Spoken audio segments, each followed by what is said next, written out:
নমস্কার বন্ধুরা, সংস্কৃত বিদ্যাচর্চা চ্যানেলে আপনাদের সকলকে স্বাগত জানাই। শ্রীমদ্ ভগবদ্গীতার প্রথম অধ্যায়ের প্রথম থেকে দশম অবধি শ্লোক এবং সেই শ্লোকের বাংলা অর্থ আপনাদেরকে আমি আগে জানিয়েছি। আজকে 11 নম্বর শ্লোক থেকে শুরু করছি। তাহলে আজকের বিষয়ের আলোচনা শুরু করা যাক। প্রথমেই বলা হচ্ছে অয়নেষু চ সর্বেষু যথা ভাগমবস্থিতাঃ ভীষ্মমেবাভিরক্ষন্তু ভবন্তঃ সর্ব এব হি। বাংলা অর্থ: দুর্যোধন নিজ সেনার মহারথীদের উদ্দেশ্যে বললেন, আপনারা সবাই ব্যূহে নিজ নিজ স্থানে দৃঢ়তাপূর্বক অবস্থান করে নিশ্চিত রূপে পিতামহ ভীষ্মকে চতুর্দিক থেকে রক্ষা করুন। আমরা গতদিন দশম শ্লোকে জেনেছিলাম কৌরবদের পক্ষে তাদের সৈন্যদলের সংরক্ষক হিসাবে রয়েছেন ভীষ্ম, মানে তাদের পিতামহ, এবং পাণ্ডবদের পক্ষে রয়েছেন তাদের দলের সংরক্ষক হিসাবে ভীম। আজকে তাহলে বলা হলো যে দুর্যোধন তার মহারথীদেরকে সবাইকে বলছেন যে পিতামহ ভীষ্মকে চতুর্দিক থেকে তারা যেন রক্ষা করে। পরবর্তী শ্লোকে বলা হয়েছে তস্য সঞ্জনয়ন হর্ষং কুরু বৃদ্ধঃ পিতামহঃ সিংহনাদং বিনদ্যোচ্চৈঃ শঙ্খং দধ্নৌ প্রতাপবান। বাংলা অর্থ: তখন দুর্যোধনের মনে আনন্দ দেওয়ার জন্য কুরুবংশীয় প্রবৃদ্ধ প্রভাবশালী পিতামহ ভীষ্ম সিংহের মতো গর্জন করে উচ্চ রবে শঙ্খ বাজালেন। পরবর্তী শ্লোকে, মানে শ্লোক নম্বর 13, বলা হয়েছে ততঃ শঙ্খাশ্চ ভীর্যশ্চ পনবানক গোমুখাঃ সহসৈবাভ্য হন্যন্ত স শব্দন্ত মূল অভবৎ। বাংলা অর্থ: তারপর শঙ্খ, ভেরি অর্থাৎ নাকাড়া, ঢোল, মৃদঙ্গ এবং নরসিংগা আদি সমস্ত বাদ্য একসঙ্গে বেজে উঠল। এই সম্মিলিত শব্দ ভয়ঙ্কর শোনালো, মানে বিভিন্ন শব্দের বিভিন্ন বাদ্যযন্ত্র বেজে উঠল এবং সমস্ত শব্দ মিলেমিশে যেন ভয়ঙ্কর রূপ ধারণ করল। তারপর শ্লোক নম্বর 14 বলা হচ্ছে ততঃ শ্বেতৈর্হয়ৈর্যুক্তে মহতি স্যন্দনে স্থিতৌ মাধবঃ পাণ্ডবশ্চৈব দিব্যৌ শঙ্খৌ প্রদধ্নতুঃ।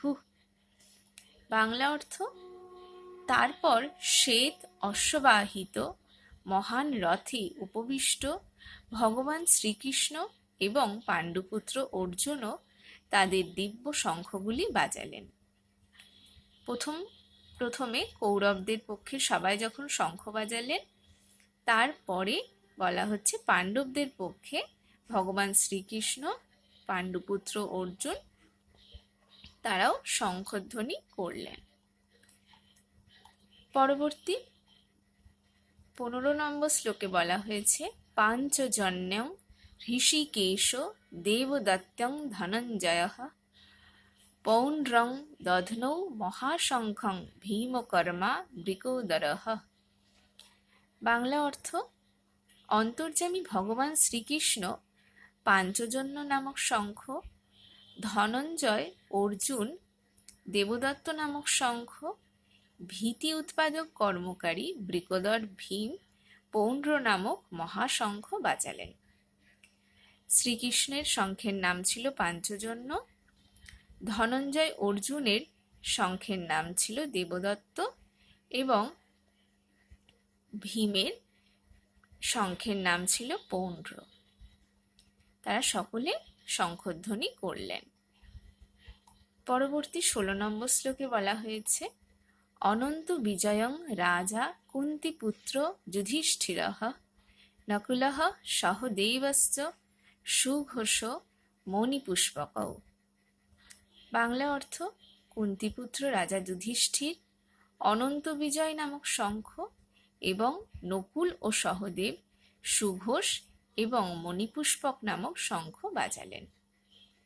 অর্থাৎ যুধিষ্ঠিরের শঙ্খের নাম ছিল অনন্ত বিজয় এবং নকুল আর সহদেবের শঙ্খের নাম ছিল সুঘোষ এবং মণিপুষ্পক। পরবর্তী 17 এবং 18 নম্বর শ্লোক এখানে একত্রে দেওয়া হয়েছে, যেহেতু এদের দুটি শ্লোকেরই বাংলা অর্থ একসাথে সংযোজিত রয়েছে।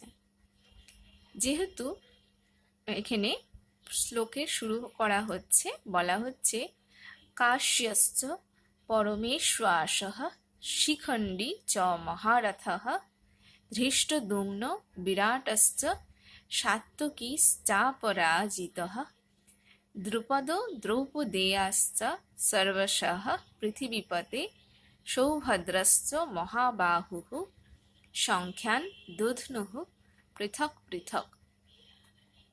বাংলা অর্থ, শ্রেষ্ঠ ধনুর্ধারী কাশীরাজ এবং মহারথী শিখণ্ডী, ধৃষ্টদ্যুম্ন এবং রাজা বিরাট, অপরাজেয় সাত্যকী, রাজা দ্রুপদ এবং দ্রৌপদীর পঞ্চপুত্র, দীর্ঘ বাহুসম্পন্ন সুভদ্রাপুত্র অভিমন্যু, এরা সকলেই পৃথক পৃথকভাবে শঙ্খধ্বনি করলেন।